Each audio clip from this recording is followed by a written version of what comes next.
Far from peaceful solution, the violence across Kenya has worsened tonight, even as the African Union chairman landed in Nairobi in the hope of bringing the rival parties together.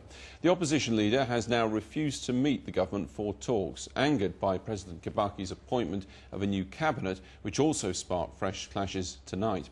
Riots are taking place in the slums of the capital, Nairobi, with reports of shooting and buildings being torched. And in the western city of Kisumu, 3 people have been shot dead by the police. Our Foreign Affairs correspondent, Jonathan Miller, is in the vast slum of Nathare, where law and order has, it seems, broken down. His report contains images that some viewers may well find distressing. At night, vigilantes rule the mean streets of Nathare's slum, hothouse of grievance and violence. A terrifying place at the best of times, and these are the worst. This woman says we're living in fear. We just don't know when we might be attacked, or by whom. A Luo gang called the Taliban are the neighbourhood police force. They've caught a Kikuyu man. Wrong place, wrong time.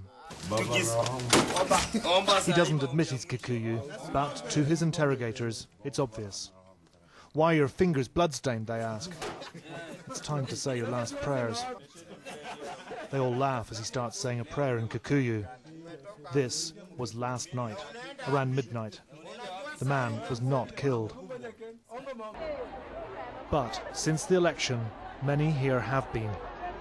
The violence completely out of control.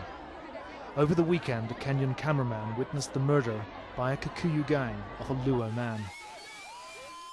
Local Luo, the tribe of the opposition leader Raila Odinga, wanted blood and gathered to wreak revenge on the Kikuyu, the tribe of Mwai Kibaki, who is accused of rigging the election. Paramilitary police at first keep them apart. Then they decide to try some crowd dispersal tactics, Nathare style.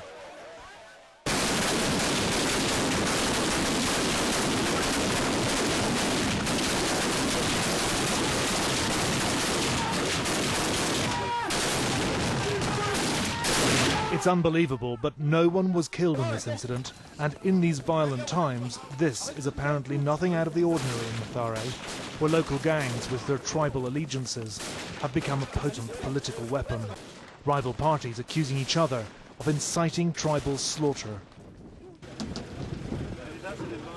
One man was shot. The police don't have much sympathy, but the local Red Cross paramedic does.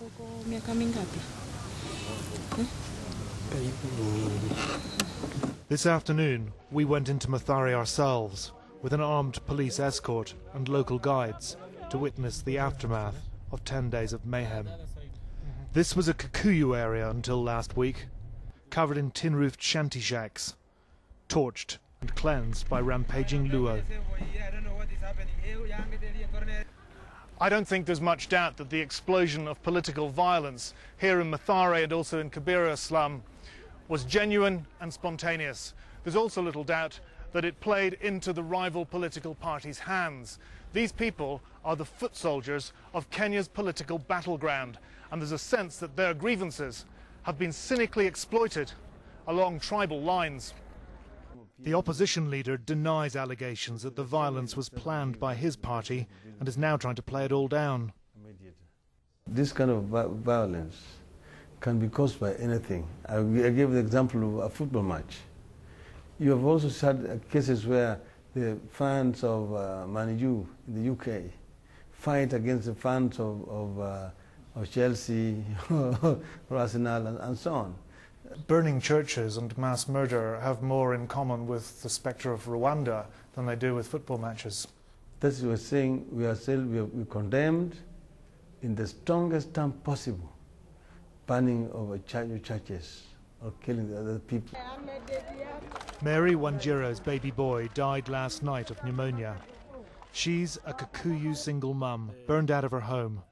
She's comforted by Luo woman. Regimella, the lady in red, was attacked and wounded by a Kikuyu gang. Her husband was pangered. United by grief, homelessness, poverty, and disdain of politics. Down the road, Nathare's displaced queue for food. There is desperation here now. They've lost everything and can only wait till it's safe enough to move back to rebuild in their violent slum. where tonight we've learned it's all kicked off again. Jonathan Miller, Channel 4 News, Nairobi.